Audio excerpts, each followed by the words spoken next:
It's 9:30 p.m. It was one of those hectic days at work.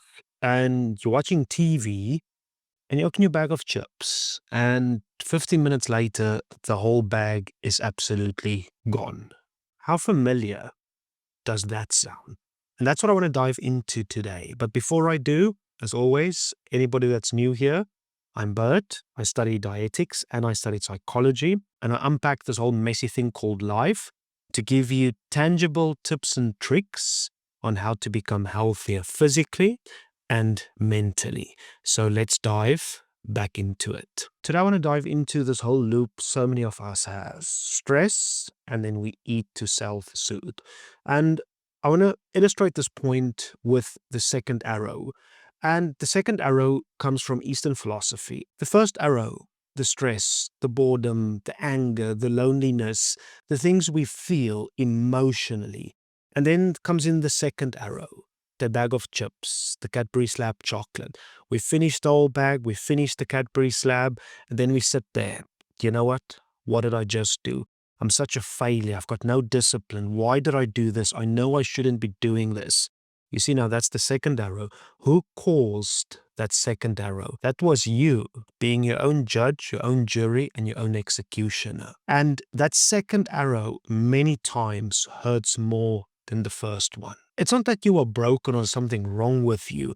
It's just your brain doing what it does to soothe you from that first arrow's emotions. It's called being human. Let's start swapping that self-blame for something that's actually tangible, a skill that we can start practicing to get better at this. The skill I want to teach you today is a 3-part, and it's the skill I call the snack interrupt.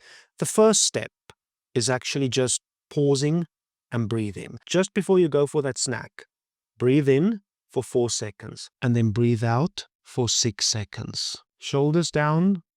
Relax the jaw. And why this is important, this actually just relaxes the nervous system so we can actually start focusing on what is happening here. Second one, important now, label the feeling. What am I actually feeling? Is it stress, boredom, anxiety, loneliness, anger? And it's important because once we can actually label the emotion, we can actually start unpacking what it is, and then find a new method to soothe us that's not related to food. And this is where step 3 comes in. So now we've taken the breaths, we've labeled the emotion. Now I want us to think a 5-minute soothe. I want you to pick something that's 2 to 5 minutes that you can use to comfort yourself that is not food related. And as an example here, if you're angry, 20 jumping jacks, do some push-ups, do some cleaning in your house, mop the floors or something physical to use that energy from the anger to get it out. If you're feeling anxious, there's a great exercise here. It's called the 5 senses check. What I want you to do is name 5 things you see, 4 things you feel, 3 things you hear, 2 things you smell, and 1 thing you've tasted. It's just a way for us then to be present in that moment and understand what is happening. Once you've done step 1, step 2, step 3, check back into your body. Now comes the time to pay attention to the hunger scale. 0, I'm not hungry at all. 10, I can eat one of my family members if cannibalism was accepted. If it's 0 to 5, generally after doing this, the urge would have passed. This is now where the next step comes in. If it's a 6 or more, well, you're hungry. You probably need some food now. Now, let's see. If we are hungry, then what do we do? First of all, let's eat something proper. This isn't about punishing myself. It's about nourishing myself. This is what I want you to do.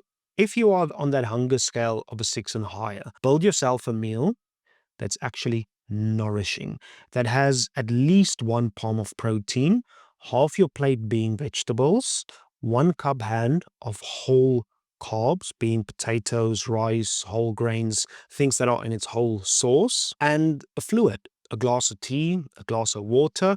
And then once you've made that plate, sit with it, enjoy it.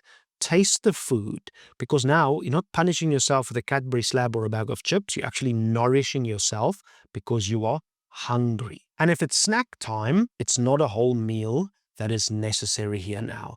So what I want you to think about, anytime there's a snack, any time of the day, protein, protein, protein, and fiber. And some great tips here is some cottage cheese and some fruit.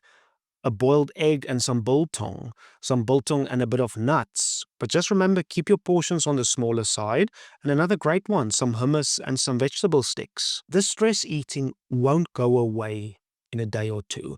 I know this whole thing I just explained to you here might seem stupid, frivolous, but that's the thing.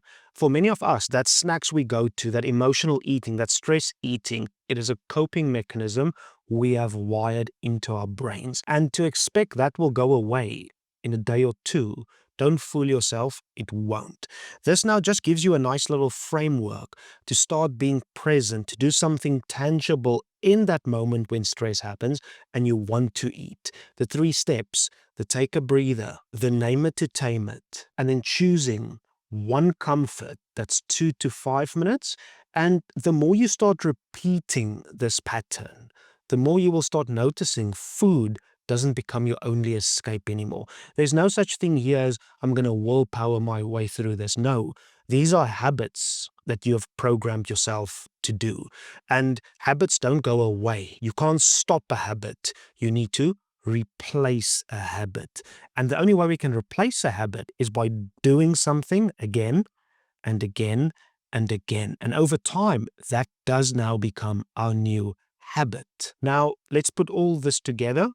I recommend you to pause the video, take a screenshot of this, and save it somewhere to come back to. And that recap is, number 1, breathe for 30 seconds. Number 2, label one feeling. Number 3, choose one comfort for 2 to 5 minutes, then check the hunger. Number 4, if hungry, feed, don't punish. A balanced plate or a snack that is high in protein and high in fiber. I challenge you, do this for a day or 2. Notice how your body feels afterwards and then do it again and do it again. It's just an easier way to stop you stabbing yourself with that second arrow each and every time. I know I've been there myself. And in my private practice dealing with people every day, I see this emotional triggers. So many of us soothe that with food. And if you found this helpful, I would really appreciate you hit that subscribe button for more science and psychology-based tools that actually fit into real life, that does not force you to chase perfection, but it actually builds one little step at a time. And that is how we change our lifestyle around food, physically and mentally. And I will leave you today with what I always leave you. Be 1% better today than you were yesterday.